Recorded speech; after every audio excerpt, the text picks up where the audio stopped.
তাই গৌরী সীতানাথ প্রেমানন্দে একবার হরি হরি বল। তাই গৌরী সীতানাথ প্রেমানন্দে একবার হরি হরি বল। তাই গৌরী সীতানাথ প্রেমানন্দে একবার হরি হরি বল। গোবিন্দের চরণে আমার কোটি কোটি দণ্ডবৎ প্রণিপাত। আজ মাঘ মাসের পূর্ণিমার তিথি। প্রতি মাসেরই একটা করে পূর্ণিমা থাকে, তবে সব পূর্ণিমা এত খ্যাতি পায় না। কয়েকটি পূর্ণিমা খুব বিশিষ্ট এবং খ্যাতি সম্পন্ন, যেমন আষাঢ় মাসের পূর্ণিমা, বৈশাখ মাসের পূর্ণিমা, বুদ্ধ পূর্ণিমা, ভগবান বুদ্ধের অবতার গ্রহণের দিন। আবার আমাদের শ্রীনিবাস আচার্য প্রভুর আবির্ভাব তিথি। আষাঢ়ী পূর্ণিমা, এই পূর্ণিমাটা গুরু পূর্ণিমা, ব্যাসদেবের জন্ম। ফাল্গুনী পূর্ণিমা আমার মহাপ্রভুর জন্ম। মাঘী পূর্ণিমা এমনি একটি গুরুত্বপূর্ণ। কেন গুরুত্বপূর্ণ মাঘী পূর্ণিমা? এই পূর্ণিমায় কলিযুগের শুরু। চারটি যুগ তো সত্য, ত্রেতা, দ্বাপর, কলি। কুরুক্ষেত্রের যুদ্ধ শেষ হলো অগ্রহায়ণ মাসের অমাবস্যা তিথিতে শেষ হয়ে গেল। কুরুক্ষেত্রের যে সমস্ত শেষ হয়ে গেল। প্রতিপদে রাজা হলেন যুধিষ্ঠির।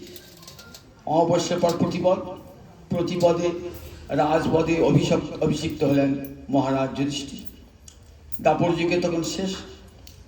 আমার পূর্ণিমাতে কলিযুগের শুরু। তাহলে দাপর যুগেরও রাজা, আবার কলিযুগের রাজা কে বলুন দেখি? মহারাজ যুধিষ্ঠির। দাপরের শেষে রাজত্ব করেছেন, শেষ কটা দিন। তখন দাপর যুগ চলছে। আবার কলিযুগে প্রথম রাজা হলেন মহারাজ যুধিষ্ঠির। তাই দুটো যুগের মাঝখানে মহারাজ যুধিষ্ঠির।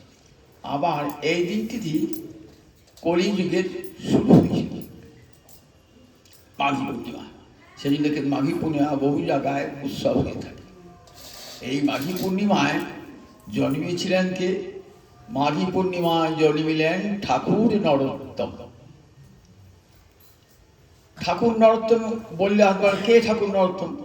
কিন্তু একটা গান বলি ঠাকুর, হরিহরয়ে নম কৃষ্ণ যাদবায় নম, যাদবায় মাধবায় কেশবায় নম। এই গান সবাই মুখস্থ।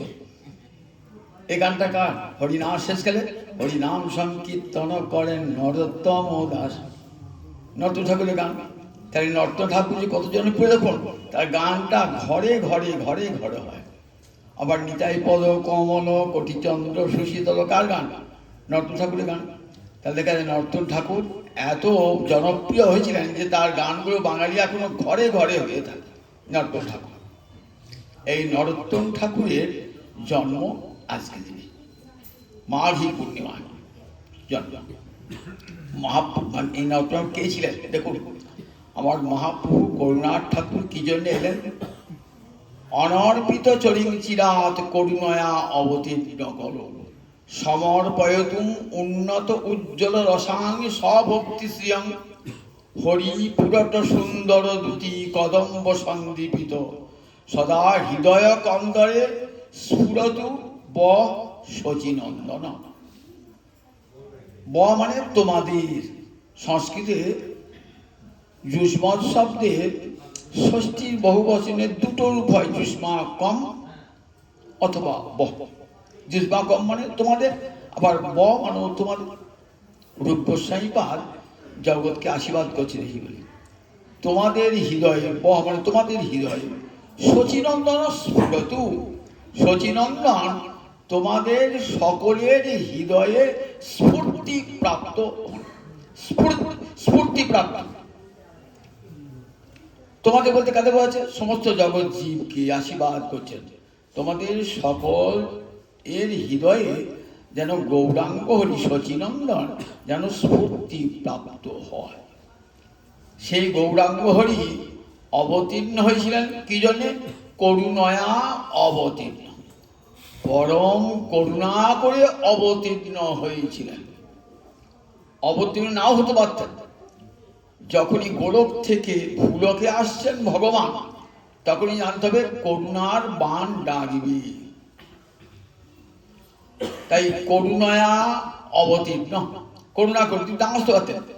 রাজার ইচ্ছা হয়েছে প্রজারা কেমন আছে, সুখে আছে না দুঃখে আছে, তাদের কোনো অভাব অভিযোগ আছে কিনা, তার জন্যে রাজা পায়ে হেঁটে হেঁটে সব গ্রাম নগর পরিদর্শন করছে। তাহলে এটা তো রাজা করুন না, কিন্তু নাও আসতে পারেন, কিন্তু নাও আসতে পারেন, তার সাঙ্গপাঙ্গ দিয়ে দুধ খেতে আসতে পারে। কিন্তু রামচন্দ্র আমার এমন রাজা ছিলেন না, রামচন্দ্র নিজে হেঁটে রাত্রে বেলাতে কি করতেন, চুপি চুপি যাতে কেউ জানতে না পারে এমন করে রাজপথ দিয়ে হাঁটতেন। কারোর কোনো অভিযোগ আছে কিনা, কারোর দরিদ্র খেতে পাচ্ছে কিনা, সেটা আমি বলি আর রামরাজ্য করতেন।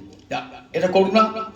তাই ভগবান তো গোলকে আছেন, ভুলোকে নামবার তার দরকার নাই, কিন্তু আসেন মাঝে মাঝে আমরা কেমন আছি দেখবার জন্যে।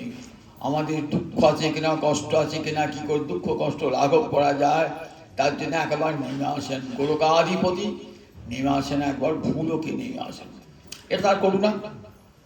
ইচ্ছা করে নাও আসতে পারেন, তাই করুণায়া অবতীর্ণ। কখন অবতীর্ণ হলেন? কলো, কলি শব্দের সপ্তমী এক বচনে কলো, মানে কলিকালে তিনি আবির্ভূত হলেন। কি জন্যে? সমর্পয়িত, সমর্পণ করবার জন্যে। কি সমর্পণ করবেন? উন্নত উজ্জ্বল রসাং স্বভক্তি শ্রিয়ং। নিজে যে ভক্তি আস্বাদন করছেন, স মানে নিজে, নিজে যে ভক্তি, আর শ্রী মানে সম্পদ, ভক্তিকে সম্পদ বলেছেন। নিজে যে ভক্তি সম্পদ ভোগ করছেন সেটা কি করবেন? সমর্পণ, সেটা জগৎকে দান করবেন, সম্যক রূপে দান করবেন। সমর্পণ বললেন কেন? শুধু অর্পণ বলতে পারতেন, সমর্পণ বললেন কেন না? এবার কিন্তু দানটা সকলকে হবে, একবারে ব্রাহ্ম সমাজের উচ্চ স্তর থেকে একবারে সমাজের নিম্ন স্তর পর্যন্ত, ব্রাহ্মণ থেকে আরম্ভ করে চণ্ডাল পর্যন্ত, ধনী থেকে আরম্ভ করে দরিদ্র পর্যন্ত, ভাগ্যহীন থেকে ভাগ্যবান থেকে আরম্ভ করে ভাগ্যহীন পর্যন্ত, উত্তম থেকে আরম্ভ করে অধম পর্যন্ত কেউ বাদ যাবে না। তবেই তো দানটা সমর্পণ হবে। সম্যক অর্পণ কখনই হয়, সবাই পেলেন, এখানে মিষ্টি প্রসাদ বিতরণ করে কেউ পেলেন কেউ পেলেন না, তাহলে সম্যক দান হলো কি? সবাই না, সবাই প্রসাদ, সবাই খুশি, সবাই প্রসাদ পেয়েছে, সবাই গৌরহরি করুণা পেয়েছে, সবাই। ব্রাহ্মণ যেমন পেয়েছে, একটা চণ্ডালও পেয়েছে, একটা পুণ্যবান লোকও পেয়েছে, একটা পাপিষ্ঠ লোকও পেয়েছে, একটা ধনবান লোকও পেয়েছে, একটা দরিদ্রও পেয়েছে। তাহলে সমাজের সব স্তরের মানুষ গৌরহরি করুণা পেয়েছে। তার প্রমাণ দেখুন, মাঠে একটা লোক লাঙল চাষ দিচ্ছে, সে জাতিতে নিম্ন, তার গলাটা মালা আছে, সেও হরে কৃষ্ণ বলছে। তাহলে সে যে মহাপুর দানটা পেয়েছে, আবার রাজ সিংহাসনে বসে হচ্ছে একটা লোক, সে মন্ত্রী, সেও গলায় মালা দিয়ে হরে কৃষ্ণ বলছে। তাহলে দেখুন একবারে কোথা থেকে কোথা, ব্রাহ্মণ উচ্চ কুলে রয়েছে, সে দেখুন তারও গলায় মালা, সেও হরিনাম করছে। তাহলে সমাজে দেখা যায় উচ্চ স্তর থেকে নিম্ন স্তর পর্যন্ত সবাইকে দান করবার জন্য এসেছিলেন। সমর্পয়িত উন্নত উজ্জ্বল রসা। কেমন ভক্তি বলে, এই ভক্তিটা কিন্তু অন্যান্য ভক্তি, আমরা কি কপিল ভক্তি দান করেছেন, কপিল ভক্তি দান করেছেন ভাগবতে দেখবেন তৃতীয় স্কন্ধে মাকে, কিন্তু তাহলে গৌরহরিও ভক্তি দান করেছে, এক হয়ে গেল। বলে দুটোর পার্থক্য আছে। কপিল যে ভক্তি দান করেছেন সেটার নাম বৈধি ভক্তি, অর্থাৎ শাস্ত্রের অনুশাসন মেনে যে ভক্তি, তার নাম বৈধি ভক্তি। আর মহাপ্রভু যে ভক্তি দিলেন রাগানুগা ভক্তি। কিরকম বললেন? উন্নত উজ্জ্বল রসাং, একটা বিশেষণ দিয়েছেন, স্বভক্তির একটা বিশেষণ, উন্নত উজ্জ্বল রসাং। উজ্জ্বল রস কাকে বলে? মধুর রসকে বলে উজ্জ্বল রস। এই মধুর রসের অধিকারী কারা? ব্রজগোপীরা। ব্রজগোপীরা এই মধুর রসে কৃষ্ণকে ভালোবাসে। ব্রজগোপীরা, তাদের মধ্যে সর্বশ্রেষ্ঠা রাধা রানী। সে রসটা এত উঁচুতে যে ব্রহ্মাদি দুর্লভ, ব্রহ্মা শিব পর্যন্ত নাগাল পাচ্ছেন না। নারায়ণের জন্যে আপনি তুলে রেখে দিয়েছেন ক্ষীর, ননি তুলে রেখে দিয়েছেন, এত উঁচুতে যেরকম ডাকার দাম হয়। এই যে রাধারানীর প্রেমটা এত উঁচুতে যে ব্রহ্মাদি দেবগণ নাগারই পাচ্ছেন না, এই প্রেমের সন্ধানই পাচ্ছেন না। আর আপনি একটা কলির জীব হয়ে পেয়ে গেলেন সেটা। কত বড় করুণা দেখুন! আপনি একটা কলির জীব হয়ে, যার আচার শৌচ কিছুই নাই, শাস্ত্রজ্ঞান তপস্যা জপ কিছুই নাই, আর ব্রহ্মার আছে, শিবের আছে, অন্যান্য ইন্দ্রের আছে, কিন্তু আপনার কিছুই নাই। কিন্তু কি আশ্চর্য দেখুন, ওরা নাগাল পেলেন না, কিন্তু কলিযুগের মানুষ আচার শৌচহীন, জপ তপহীন, তারা পেলেন। তাই তেমন সমর্পয়তুম উন্নত উজ্জ্বল রসা। উন্নত এবং উজ্জ্বল রস মানে ঝকঝক ঝকঝক করছে, উজ্জ্বল তাকে বলি। এখানে এতটুকু মালিন্য না, তার মানে কামনা বাসনা নাই, এমন ভালোবাসা, রাধারানীর ভালোবাসায় এতটুকু কামনা নাই, বাঞ্ছা নাই, বাসনা নাই। গোপী প্রেম এমন সুনির্মল যে প্রেমে এতটুকু মালিন্য স্পর্শ করে নাই। তাই উজ্জ্বল রস, উন্নত উজ্জ্বল রস, সেটা সেটা থাকে। দেখুন, দেবতাদের ভোগে যা জিনিস সে কি মানুষে পায়? ভগবান গৌর হরি আমার এমন করুণা, কোন কালে মানুষকে যে সত্যযুগের মানুষ দাবি করতে পারত যে আমরা সব ধর্মকর্ম মানি, শাস্ত্র জানি, তোমরা পাবে, ত্রেতা যুগের মানুষ দাবি করতে পারত। কিন্তু কলিযুগের মানুষ শাস্ত্র জ্ঞান নাই, কলিযুগের বামুন গায়ত্রী মন্ত্রটাই জানে না, কলিযুগের গলায় পরিতেও নাই অনেক বামুনে। তাহলে বামুন যে সমাজের শ্রেষ্ঠ বর্ণানাম শ্রেষ্ঠ যে ব্রাহ্মণ, সেই ব্রাহ্মণটাই গেছে খারাপ হয়ে। তাহলে কলিকালে যে কতখানি অধঃপতন এখান থেকে স্পষ্ট করা যায়। কলিকালের অধঃপতনটা এখান থেকে পাওয়া যায়। তাহলে সেই কলিকাল দাবি করতে পারে যে আমাদের কৃষ্ণ প্রেম পাবো, দাবি করতে পারে? রাধারানীর যে কৃষ্ণ প্রেম, সেই কৃষ্ণ প্রেম আমার গৌর হরি নিয়ে এলেন জগতে দেবার দান করবার জন্যে। রাধারানী প্রেম তিনি দেবেন কাম করে, কিন্তু কৃষ্ণ বলে রাধারানীর ভাবটাকে নিয়ে এসেছেন তিনি, রাধা ভাব অঙ্গীকার করে। অনর্পিত চরিম চিরাত করুণয়া অবতীর্ণ করো সমর্পয়তু উন্নত উজ্জ্বল রসাং। বললেন রাধারানীর ভাব কান্তি অঙ্গীকার করেছেন। রাধারানীর ভাব নিতে গেলে রাধারানীর কান্তিটাকেও নিতে হবে। কালো কৃষ্ণ গৌরবর্ণ হয়ে গেলেন, হেমবর্ণ হয়ে গেলেন, রাধারানীর কান্তিটাকেও নিলেন। রাধারানীর ভাবটা যেমন নিয়েছেন, কান্তিটাও নিয়েছেন। রাধারানীর ভাব কান্তি অঙ্গীকার করে এবার এলেন ভক্ত সেজে। ভক্ত না হলে ভক্তি দান করা যায় না। পদ্মে মধু আছে, পদ্ম মধু দান করতে পারে? আমি পদ্মের কাছে একটা মাটি মধু দান না, পদ্ম আমি পাবো না। তোমার কাছে মধু আছে বলে মধু আমার কাছে থাকলেও আমি দিতে পারি না। কে দেবে? যাও মৌমাছির চাকরি কাছে যাও, ও একটা করে জমি নাও না। তাহলে গোবিন্দ চরণে মধু আছে, কিন্তু সে মধু পাবে কে? সে মধু পাবে রাধারানী। রাধারানী আবার সেই মধু কাকে দান করেছেন? আমার কৃষ্ণকে দান করেছেন মহাভাব স্বরূপিণী মহামধু। রাধারানী দান করেছেন কৃপা করে, করুণাকে দান করেন, চুরি করেছেন, দান নয়। দান করলে একটু দেবেন হয়তো। আমরা বাড়িতে 5 কোটি টাকা মালিক, আমি দিয়ে দেবো দান পাই না, 5,000 টাকা নিয়ে যান, সবটা দেবেন? আমার মনে সব 5 কোটি টাকাই নেবো আমরা। রাধারানী মহাভাব, গোবিন্দের ইচ্ছা ও একটা দূর হবে না, আমি দেবো তো, বিক্রি করবো তো, একটু তো হবে। তাহলে গোটা রাধারানী সব প্রেমটা হরণ করতে হবে, চুরি করতে হবে। গোবিন্দ চোর সেজে চুরি করে নিয়ে চলে এলেন। কালো কৃষ্ণ গৌর বর্ণ ধারণ করে রাধারীর প্রেমের সম্পদ লুট করে আনলেন। রূপগোস্বামী বলছেন রসস্তমে কৃত্বা, এমন ঠাকুর চোর, ঠাকুর চুরি করতে করতে এমন হাতটা পাকিয়েছে না, রাধা রানীর রসের ভান্ডারটা চুরি করে দিল একেবারে। দান করবেন বলে, দান করতে হবে, আমার মতো লোককে দান করতে হবে, তো দান করবার জন্য রসের ভান্ডার চুরি করলেন। এটা কোনো কালিয়ে দানটা হয় না, এটা হচ্ছে অনর্পিত চরি। অনর্পিত মানে নর্পিত, কোনোদিন দেওয়া হয় না। অনর্পিত চরি চিরাগ, সেই একবার গৌরহরি এসেছিলেন তখন হয়েছিল। তারপর থেকে আবার কত সত্য তেতা দাপর কলি সব কেটে গেছে কতবার। প্রতিকূলি তো আসবেন না। ব্রহ্মার একদিনে কি হবো তার, ব্রহ্মার একটা দিন কেমন করে হয়? সত্য তেতা দাপর কলি করে এক চতুর্যুগ, 71 চতুর্যুগে এক মন্বন্তর, 14 মন্বন্তর ব্রহ্মার একদিন। এরকম করে যখন একবার কলিকালে এসেছিল তখন দান হয়েছিল। তারপরে কত সত্য তেতা দাপর ঘুরতে ঘুরতে ঘুরতে ঘুরতে ঘুরতে আবার করে এসেছে। তাই চিরাগ, অনর্পিত চরি চিরাগ, যেটা একদিন দেওয়া হয়েছিল। অর্পিত চরি মানে যা পূর্বে দেওয়া হয়েছিল, অনর্পিত চরি মানে পূর্বে দেওয়া হয় না। দীর্ঘকাল পর আবার সেই প্রেম দান করবার এসেছিলেন। এলেন এক গৌরাঙ্গ হরি, নিতাই গৌর, দুই ভাই এক তনু সমান প্রকাশ। গৌরহরির কাজ এটা অসম্পূর্ণ হয়ে রইল।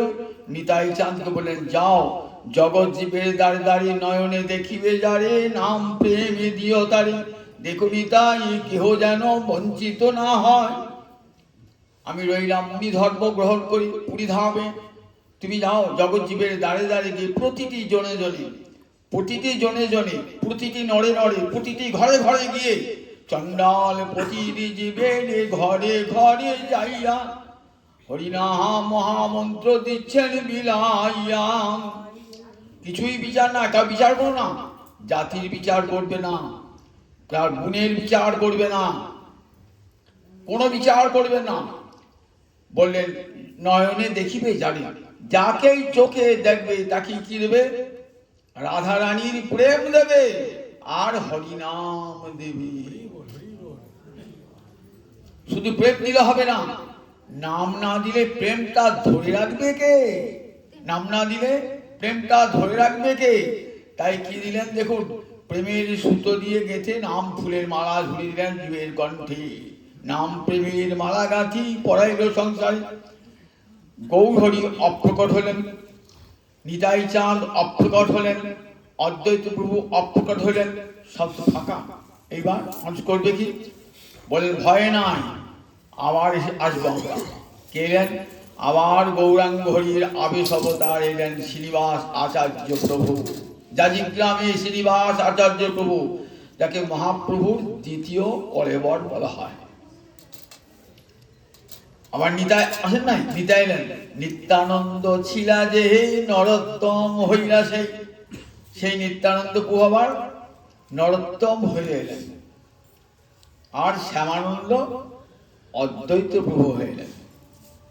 রামচন্দ্র কবিরাজ গদাধর রামচন্দ্র কবিরাজ হলেন।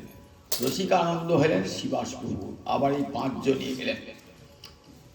আজ এই মাঘী পূর্ণিমায় এসেছেন নিতাইয়ের আবেশ অবতার নরোত্তম ঠাকুর। কোথায় জন্মেছেন দেখুন, তখন তো অখণ্ড বাংলা। রাজশাহী একটা জেলা ছিল বাংলার, আজও আছে পদ্মা নদীর তীরে। সেই রাজশাহী জেলার খেতুরি বলে একটা গ্রাম। সেই খেতুরিতে এক জমিদার ছিলেন, তার নাম কৃষ্ণানন্দ দত্ত। তাকে রাজা বলতো, রাজা। তখনকার দিনে জমিদার ধনাঢ্য ব্যক্তিকে রাজা উপাধি দান করতেন। রাজা রাজা কৃষ্ণানন্দ, অঢেল সম্পত্তি তার, একমাত্র সন্তান, এবং তার স্ত্রীর নাম ছিল নারায়ণী দেবী। তার সন্তান এই নরোত্তম ঠাকুর। জন্মালেন মাঘী পূর্ণিমার দিন, জন্মালেন নারায়ণী দেবীর কোল আলোকে জন্মালেন নরোত্তম ঠাকুর। জন্মগ্রহণ করেছেন, দিনে দিনে বৃদ্ধিপ্রাপ্ত হচ্ছেন। অন্নপ্রাশন হবে তো ধরা পড়লেন কখন, যে নিতাই চাঁদই আবার এসেছেন। ধরুন অন্নপ্রাশনের দিন অন্ন দিচ্ছেন তো মুখে নিচ্ছেন না, মুখ ঘুরিয়ে দিচ্ছেন, অন্ন নিচ্ছেন না। জ্যাঠামশাই বা কাকে বলেন কাকা দাঁড়িয়েছিলেন, তিনি ছিলেন পুরুষোত্তম দত্ত। বাড়িতে কৃষ্ণ বিগ্রহ ছিল। বললেন শোনো, সব সরিয়ে দাও, অন্ন সরিয়ে নাও, কৃষ্ণের প্রসাদ দিয়েছে। যেই কৃষ্ণের প্রসাদ দিয়েছেন না, পরমানন্দে খেয়ে ছেড়ে খুব আনন্দ মুখে ঠেকেছেন। বলেন সেই থেকে বলেন কৃষ্ণের প্রসাদ ছাড়া কিছু দেবে না। ছেলেটি ধীরে ধীরে বড় হয়, টঙ্কাটি 40-50 ভর্তি হয়। এত মেধাবী, অল্প দিনে সব কাব্য, ব্যাকরণ, ন্যায়, অলঙ্কার, ছন্দ সব পড়াশোনা করে ফেললেন। আর ওই গ্রামেতে কৃষ্ণদাস বলে এক ব্রাহ্মণ ছিলেন। কৃষ্ণদাস খুব পণ্ডিত ব্যক্তি এবং গৌর ভক্ত। তার কাছে গিয়ে গীতা ভাগবত শুনতেন, চৈতন্য সব শুনতেন বসে বসে। চৈতন্য ভাগবতটা শুনতেন বসে বসে, চৈতন্য কথা শুনতেন বসে বসে। অনুরাগ দেখা দিল গৌর দেখবার যে মনটা, কিন্তু যাবেন কি করি। কিন্তু এখন সব নির্দিষ্ট হয়ে আছে। কিরকম? মহাপ্রভু যখন রামকেলি গেলেন না, রামকেলিতে কাকে? রূপ সনাতনকে কৃপা করতে বৃন্দাবন যাবার ছল করে যে বলেন, সনাতন বললেন 1,00,000 কোটি লোক নিয়ে কেউ বৃন্দাবন যায় না। সনাতনের বাক্য শুনে ফিরে এলেন। কানায় নাটশাল একটা জায়গা আছে, সেখানে একটু দূরেই পদ্মাবতী নদী।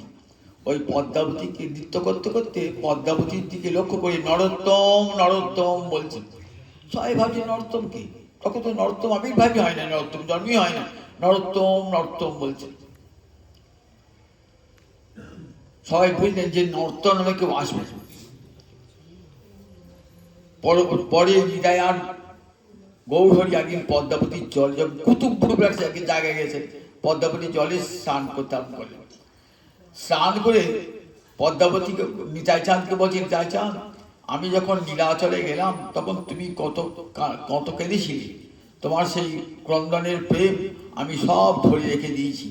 আজ আমি দিলাম, কাকে দিলাম? আজ আমি দিলাম পদ্মাবতী, ধরো এই প্রেম নাও। নদী কি বলছি? পদ্মাবতীর দিকে বলছি, নাও পদ্মাবতী এই প্রেম নাও। পদ্মাবতী আবির্ভূত হয়েছে। বলে এই প্রেম কাকে দেবে? তা বললে নরোত্তমকে, এর প্রায় তাকে প্রেম দেবে। কি করেছি সে নরোত্তম? তা বললে যে স্নান করলে তোমার জল উথলিয়ে উঠবে, জানবে সেই নরোত্তম। সেই প্রেম পদ্মাবতী জলে রেখে দিয়েছেন। সেই প্রেম গৌরহরি, নিতাই চাঁদের কান্না, সে রেখে দিয়েছেন জলেতে। পদ্মাবতী সেই প্রেম ধরে রেখেছেন। 12 বৎসর যখন বয়স, তখন দেখছেন নিতাই চাঁদ স্বপ্ন দিচ্ছেন, যাও তুমি প্রেমতলিতে, ওই জায়গার নাম প্রেমতলি। ওই তীরেতে মহাপ্রভু নৃত্য করেছিলেন তো, আর প্রেম রেখেছিলেন, ওই জায়গাটার নাম প্রেমতলি। যাও পদ্মাবতী জলে স্নান করবা, প্রেম লোকানো আছে ওখানে। মহাপ্রভু প্রেম দিয়ে গেছেন। সকালে উঠে ছুটতে এসে পদ্মাবতী জলে স্নান করেছে। যেই পদ্মাবতী জলে স্নান করেছে না, জল উথলে উঠেছে। তখনই ওই গৌরহরি রাখা প্রেম দান করলেন নরোত্তমকে। নরোত্তম সেই প্রেমে উন্মাদ, ও গায়ের রং পাল্টে গেল। ছেলের রং কালো রং, কৃষ্ণবর্ণের। কিন্তু যেই ওই পদ্মাবতী যে স্নান করলেন না, তখন গায়ের রং হয়ে গৌরবর্ণ। মা খুঁজতে খুঁজতে এসেছে, কোথায় গেল আমার নরু, কোথায় গেল নরু, কোথায় গেল? খুঁজে পান্ডা খুঁজতে খুঁজে লোক পাঠিয়ে দেখছেন পদ্মাবতীর তীরে নৃত্য করছে ছেলে। নিয়ে গেলেন, এ আমার নরু রাখি, আমার নরু তো গায়ের রং তো কালো, কি করলো? মা বাড়ি ছুটে এসছেন। তখন বুঝলে আমার নরোত্তমে এমন রং হলো কেমন করে। মায়ের মনে খুব সন্দেহ দেখাল তখন থেকে, বাবার মনে সন্দেহ গেল। আর কেবল কৃষ্ণ কৃষ্ণ বলেন, কেবল বৃন্দাবন বলেন। মা বাবা কি করে সংসারকে, মা একমাত্র রাজার সন্তান, মা বাবা কি চান আমার ছেলে সন্ন্যাসী হোক, সংসারকে চলে যাক, সংসার ত্যাগী হোক, জগতে করে পিতা মাতা তাই চান। কি করে তাকে বেঁধে রাখা যায় তার চেষ্টা করতে আরম্ভ করলেন। সবাই ভালো বায়ু রোগ হয়েছে, পাগল হয়েছে, ওষুধ খাওয়া। কি পাগল? চৈতন্যের পাগল, গৌরহরির পাগল। এই পাগলকে বেঁধে রাখা যায়? চৈতন্যের পাগল কে রাখিতে পারে?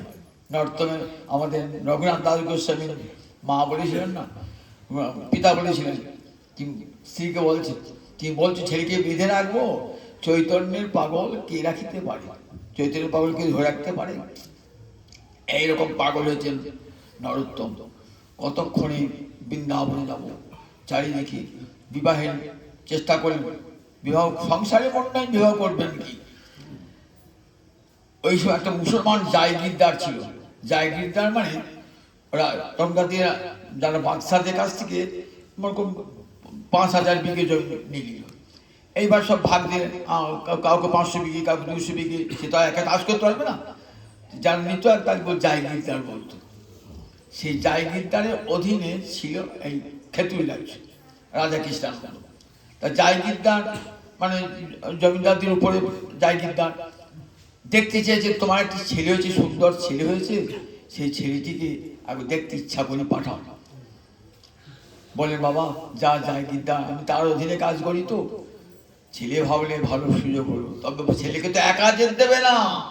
ছেলের মন তো দেখছি বিকল হয়ে গেছে, সঙ্গে অনেক পাইক বটনদার সব পাঠালেন যাতে ছেলেকে যেতে পালাতে না পারে। অনেক পাইক সিপাহী সঙ্গে সঙ্গে গিয়েছে। কিছু দূর যাওয়ার পর হেঁটে যাওয়া তো, যাওয়ার পর এক জায়গায় খাওয়া দাওয়া করে পাইক সিপাহীগুলো সব ঘুমিয়ে গিয়েছে। ভাবলেন নর্তম, ভাবলেন এই সুযোগ। নর্তম আরম্ভ করলেন ছুট। আর তখন 16 বছর বয়স। নর্তম ছুটতে আরম্ভ করলেন।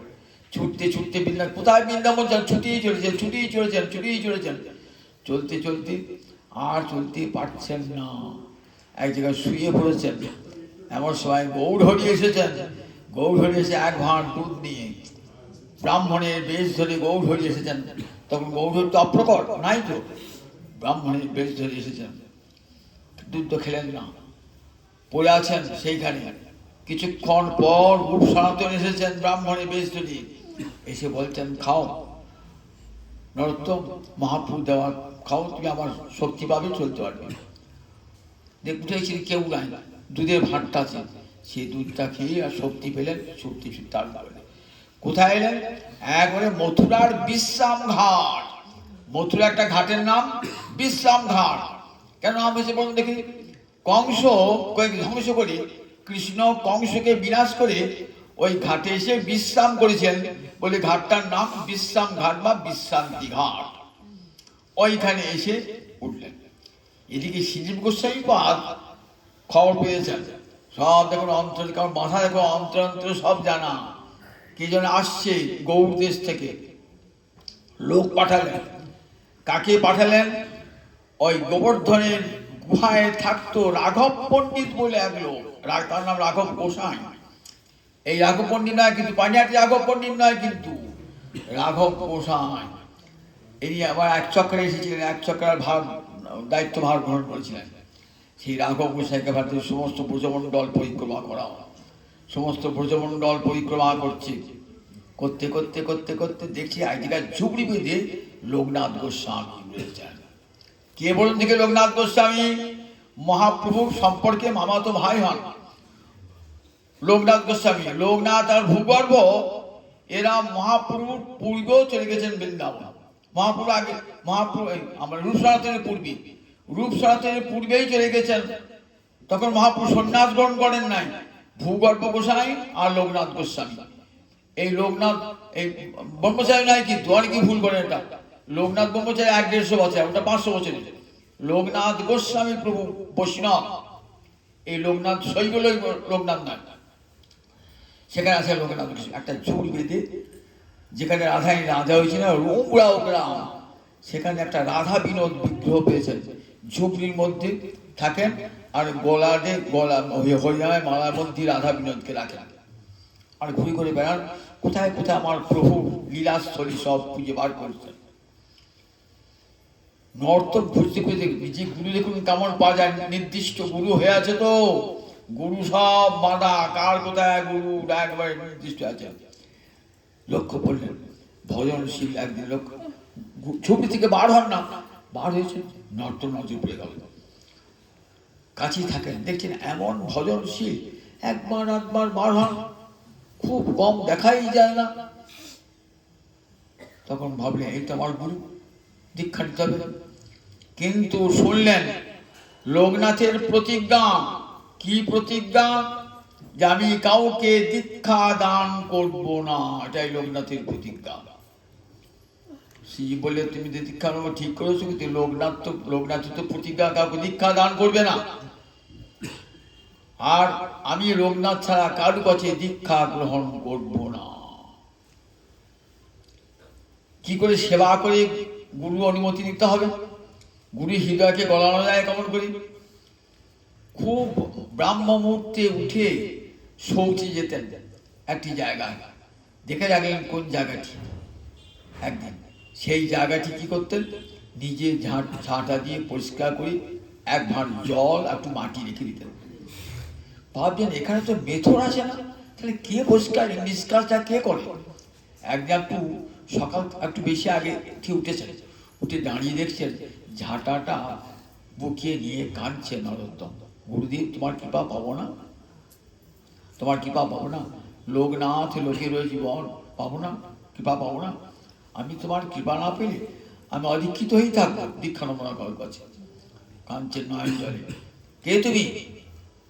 আমি নরোত্তম, আমি তোমার শিষ্য। না, আমার কেউ শিষ্য নাই, আমি তোমার শিষ্য, মনে মনে তোমার গুরু বলে ভেবেছি তো দীক্ষা দিতে হবে না, আমি কাউকে দীক্ষা দিই না। বললেন তুই যে দীক্ষা না দাও আমি অদীক্ষিতই থাকবো। গুরুর প্রতিজ্ঞা শিষ্যের প্রতিজ্ঞা, গুরুর প্রতিজ্ঞা চলে গেল। এমন শিষ্য শৌচটাকে পরিষ্কার করে ঝাঁটাটি বুকে নিয়ে কাঁদছে, এসো আমি প্রতিজ্ঞা ভঙ্গ করলাম, তোমাকে দীক্ষা দেবো, শ্রাবণ মাসের পূর্ণিমায় দীক্ষা দান করলেন। গুরুর কাছে থেকে যান, গুরুর কাছে গুরুর সেবা করেন, এমন গুরুর সেবা। গুরুদেব দিলেন রাগমার্গীর ভজন দান করেন, গুরুদেব রাগমার্গীর ভজন, বৃন্দাবনে তো ভজন তো রাগমার্গীর ভজন, সেই রাগমার্গীর ভজন দিলেন কেমন করে, গোপী আনুগত্যে সেবা করতে হবে। সেবা দিয়েছেন তো নির্জন বলে ভজন করছেন।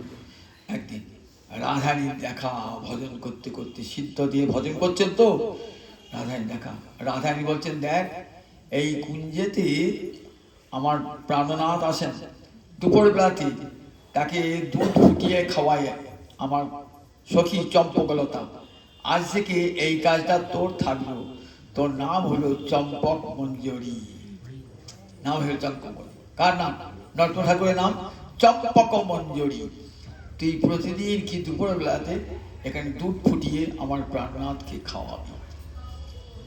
এই গুরুদেবকে এসে বললেন, গুরুদেব বললেন মাথায় হাত দিয়ে বলছেন দেখ তোর জীবন ধন্য, স্বয়ং আশায় তোকে দেখা দিয়েছেন, এবার দুধ ফুটিয়ে খাওয়াচ্ছেন, দুধটা উথলিয়ে গিয়েছে, তাড়াতাড়ি নামাতে গেছেন, মনে মনে কিন্তু বাইরে দুধ ফোটাচ্ছেন না, মনে মানুষ ভজন, রাগমার্গের ভজনটা মানুষে ভজন হচ্ছে। হাতটা আঙুল বুড় আঙুলটা ফুরিয়ে গেছে, বুড় আঙুল একটা ন্যাগা দিয়ে বেঁধেছে। গুরু জিজ্ঞেস করছে হ্যাঁ রে তোর হাতটা করে ফসকা ফুরিয়ে গেছে, ঘা হয়ে গেছে কেন রে? বললে আমার রাধারানী বলেছিলেন যে দুগ্ধ আবর্তন করতে, দুগ্ধ আবর্তন করে দুধ উতলিয়ে পড়ছিল, গরম দুধ নামা দিকে হাত ফসকা ফুরিয়ে গেছে, জড়িয়ে ধরেছেন গুরুদেব পরম আদরে হয়েছে। কোথায় মানুষের দুধ ফোটাচ্ছে আর বাইরে হাতটা ফুরিয়ে গেছে, কেমন দেখুন কেমন ভজন। এই ভজন মিথ্যা নয় কিন্তু সত্য ভজন, একবারে দেখেছেন দেখো। আবার গুরুদেব সেবা করছেন তো, গুরুদেব তো সিদ্ধদেব সেবা করছেন, লোকনাথ গোস্বামী রাধা বিনোদকে মালা পরাবে, তা মালাটা পড়াতে পারছেন না, বারবার পড়াতে পারছেন না। শিষ্য লক্ষ্য করছে মালাটা পড়াতে পারছেন না কেন, বলছে প্রভু চূড়াটা নামিয়ে দেন, মাথার মুকুটটা চূড়াটা নামিয়ে দেন, মালাটা ঠিকে যাচ্ছে, বারবার চূড়া ঠিকে যাচ্ছে। নিজে গিয়ে মালাটা মনে মনে চূড়াটা নামিয়ে দিয়েছেন, গলায় মাঠ পড়ে। তুই কি জানলি? বলে আমি দেখছি প্রভু তুই যতবার মালাটা নিয়ে যাচ্ছে না আর ততবার মালাটা আটকে যাচ্ছে চূড়াতে। যেমন গুরু তেমনি শিষ্য। এরপর বৃন্দাবনে কিছু থাকলেন, তারপর গুরুদেব আদেশ করলেন যাও এইবার আর দেশে গিয়ে মহাপ্রভুর নাম এবং প্রেম প্রচার করবে, সেখানে গিয়ে আর কোনো বিবাহ করবে না, ব্রহ্মচর্য অবলম্বন করবে। সেই গুরু বাক্য সুধার্য করে কখন এলেন, শ্রীজীব গোস্বামী পাঠালেন যাও গৌর দেশে গোস্বামী গ্রন্থের প্রচার নাই, রূপ সনাতন কত গ্রন্থ লিখেছে কবিরাজ গোস্বামী চৈতন্য, এগুলো সব প্রচার নাই, যাও এগুলো সব প্রচার করো গিয়ে। কাকে কাকে ভাগ দিলেন? শ্রীনিবাস আচার্য প্রভু, শ্যামানন্দ আর নরোত্তম। শ্রীনিবাস আচার্য, নরোত্তম, শ্যামানন্দ এই তিনজনকে ভার দিলেন যে তোমরা এই গোস্বামী গ্রন্থ বৃন্দাবন থেকে নিয়ে রাঢ়ভূমে প্রচার করবে, গৌড়ভূমে প্রচার করবে। সব ব্যবস্থা করে পেটিকায় বেঁধে গাড়ি করে চাপিয়ে দিলেন। তিনজন আসছেন। আস্তে আস্তে বন বিষ্ণুপুর বলে একটা জায়গা আছে বাঁকুড়ার, সেখানকার রাজাকে জানেন তো? এক দস্যু রাজা, তার নাম বীরহাম্বীর। বীরহাম্বীরের লোক সব ঘুরে বেড়াতো। রাজা রাতে বেলা ডাকাতি করত। লোকেরা বলছে কি দিয়ে যাচ্ছ? বলছে রত্ন। বাহ, ভারী হল, তাহলে এত চারটে বাস্ক এত রত্ন ভরা, চলো নিয়ে চলো। নিয়ে গিয়ে তিনজনকে বেঁধে নিয়ে পালিয়ে গেছে।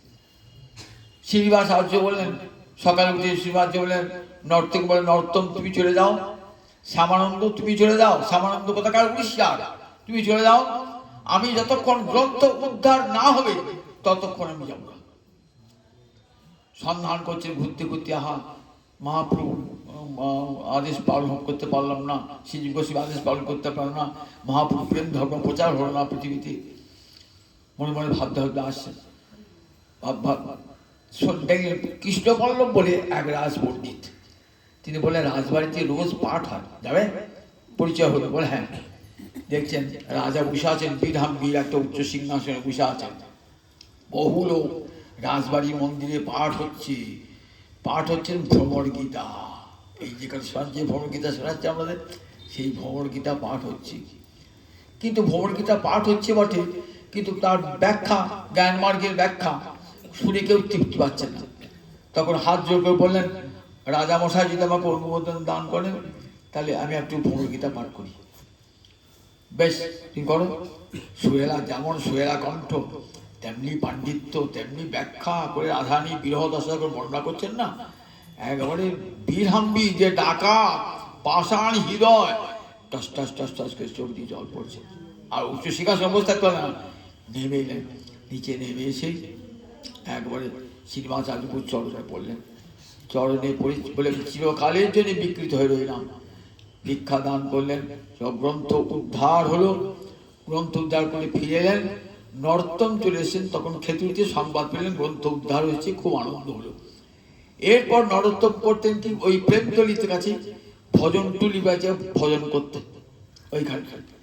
ওইখানে কি করলেন, সে আজ শ্রীনিবাস আচার্য প্রভু তার অভিভাবকত্বে এক বিশাল বৈষ্ণব সম্মেলন হলো ফাল্গুনী পূর্ণিমার দিন। আমি সব সঙ্গে সঙ্গে বলে যাচ্ছি, সময় নাই তো, একটু বাদে আমাকে উঠতে হবে, আমি 7:53 বেজে গেছি। তা বিরাট একটা খেতুরি বৈষ্ণব সম্মেলন, ইতিহাস, বাংলা সাহিত্য ইতিহাস বিখ্যাত হয়েছে খেতুরি বৈষ্ণব সম্মেলন। সম্ভবত 1582 খ্রিস্টাব্দ, মানে 16 শতাব্দীর শেষার্ধে সেই বৈষ্ণব সম্মেলনটা হয়েছে। এই রাঢ় দেশে যত বৈষ্ণব, সমস্ত বৈষ্ণব সেখানে উপস্থিত হয়েছেন। সেখানে 6টা বিগ্রহের প্রতিষ্ঠা হবে। তার মধ্যে একটা গৌড় বিষ্ণুপ্রিয়ার বিগ্রহ। দেখুন, গৌড় বিষ্ণুপ্রিয়ার বিগ্রহের প্রথম প্রতিষ্ঠা হল গৌড় বিষ্ণুপ্রিয়া। কোথায় ছিল? বিপ্রদাস বলে এক ব্রাহ্মণের ধানের গোলায়। সেখানে ছিল ধানের গোয়াটা ভর্তি, সাপে ভর্তি, সেখানে কেউ যায় না। রাত্রে স্বপ্নাদেশ হয়েছে, তোমাকে মূর্তি তৈরি করতে হবে না। গৌরহরি বলছেন, আমার এবং প্রিয়াজির মূর্তি আছে বিপ্রদাসের কাঠ ওই ধানের গোলাতে। গেলেন, সর্বনাশ, ধানের গোলা ছুবে না, বহু সাপ, বড় বড় কেউ সাপ আছে। আমাদের নরোত্তম কি করলেন, সাপের ভয় নাই, মহাপ্রভু আদেশ হয়েছে, ধানের গোলা খুঁড়ে বলছেন সাপ, বড় বড় সাপ বেরিয়ে আসছে। সেখান থেকে গৌড় বিষ্ণুপ্রিয়াকে উদ্ধার করলেন। তারপরে আরো 5টা মূর্তি বিগ্রহ স্থাপন করলেন। কে গেলেন? আমাদের শ্রীনিবাস আচার্য প্রভু আর জাহ্নবা দেবী। জাহ্নবা দেবীর নেতৃত্বে বিরাট সভা, সেই সভায় নেতৃত্ব দান করছেন নিত্যানন্দ পত্নী জাহ্নবা দেবী। দেখুন, একবার আজ থেকে 500 বছর আগে নারী একজন সভানেত্রী, এই নারী জাতিকে সম্মান দান করেছেন একমাত্র বৈষ্ণবেরা, এত উচ্চ পদমর্যাদায় দান করেছেন। নারী জাতি শিক্ষা দীক্ষা সব এই বৈষ্ণবরা দিয়ে। দেখুন বৈষ্ণবরা, না নারী জাতি পৃথিবীর অর্ধেক, তাদেরকে যদি এখান থেকে ধর্মকর্ম থেকে দূরে সরে রাখা হয়, তাহলে ধর্ম কি সার্বজনীন হবে না? কি ধর্ম সব সার্বজনীন করতে হয়, তাহলে মায়েদের নিতে হবে, এগুলো হবে না, মায়েদের চাই। তাই নিত্যানন্দ প্রভু সভানেত্রী হয়ে আমাদের শ্রীবাসার্য প্রভু অভিভাবকত্বে নেতৃপদে সেই সভা পরিচালনা করলেন। বিশাল উৎসব, মহাপ্রভুর যে আবির্ভাব, ফাল্গুনী পূর্ণিমায় বিরাট উৎসব হলো। সেই উৎসব হওয়ার পর উৎসব যে সেখানে একটা নূতন সুর হলো, গড়ানহাটি বলে নূতন সুর, আমাদের নট্টন ঠাকুরের সুর, গড়ানহাটি সুর, নূতন গানের সুর আবিষ্কার করলেন। এরপর চলে এলেন কোথায়? কিছুদিন থাকার পর নিজ শিষ্য নাম গঙ্গানারায়ণ চক্রবর্তী, তিনি থাকতেন গাম্ভীরা, গাম্ভীরা থাকতেন জিয়াগঞ্জ। এই গাম্ভীরাতে সেখানে শিষ্য গৃহে এলেন এবং ঠিক করে যখন আমাদের শ্রীনিবাস আচার্য প্রভু চলে গিয়েছেন এবং আমাদের রামচন্দ্র কবিরাজ বৃন্দাবনে চলে গেছেন, তখন বিরহ দশার উৎপত্তি হল। তখন আর থাকতে চাইলেন না, তখন গঙ্গার তীরে গিয়ে বললেন, নিজ শিষ্যজনকে জানালেন যে আমি এবার প্রকট হব এবং আমার প্রভু চলে গেছেন, আমি আর থাকবো না। তখন রামকৃষ্ণ চক্রবর্তী, রামকৃষ্ণ আচার্য আর গঙ্গানারায়ণ চক্রবর্তী দেহ ভস্তারণ করলেন। গঙ্গার জলের সঙ্গে দেহ, নর্তন দেহ বিলীন হয়ে গেল। এই নর্তন ঠাকুর তার শ্রেষ্ঠ দান প্রেম ভক্তি চন্দ্রিকা, সবাই পড়বেন প্রেম ভক্তি চন্দ্রিকা, খুব সহজ সরল গ্রন্থ। কেমন করে প্রেম ভক্তির পথে চলতে হয়, গোবিন্দ ভজন করতে হয় দেখার, কেমন সুন্দর করে বৈদিক ভক্তি কারণ করে ধীরে ধীরে কেমন করে রাগ মার্গের ভজন, যে ভজনটি আমার মহাপ্রভু দিয়ে গেছেন এবং রূপ গোস্বামী বা জগতে তাকে রূপদান করেছেন। শ্রী চৈতন্য মনোভীষ্টং স্থাপিত যেন ভূতলে সোয়ং রূপ কদামজ্জং দদাতি সপদান্তিকম। তাই দেখবেন ওটা প্রেম ভক্তি প্রথমেই লেখা আছে যে শ্রী চৈতন্য মনোভীষ্টং, শ্রী চৈতন্যের মনির অভিলাষ অর্থাৎ রাগমার্গের ভজন, সেটা স্থাপন করে গেছে রূপ গোস্বামী পাদ। সেই রূপ গোস্বামী পাদ আমাকে কৃপা করতে চরণ তলের স্থান দিন। এমনি করে প্রেম ভক্তি চন্দ্রিকাতে কত সুন্দর করে ভজনের পথ নির্দেশ দান করে গেছেন। প্রেম নামই যে প্রেম ভক্তি চন্দ্রিকা। প্রেম ভক্তির পথে যেতে গেলে সব আধার ঘুচিয়ে দেবে। চাঁদের যেমন আলো যেমন সব আধার ঘুচিয়ে দেয়, তেমনি সব আধার ঘুচিয়ে দিয়ে কেমন করে রাধা গোবিন্দ চরণে প্রেম ভক্তি লাভ করি, রাজ ভোজনী কুঞ্জে দাসী হব, সখী হব, এটি জানিয়ে দেন। জয় নিতাই, জয় নিতাই। আজ অনেক রাত সব কথা বলতে পারলাম।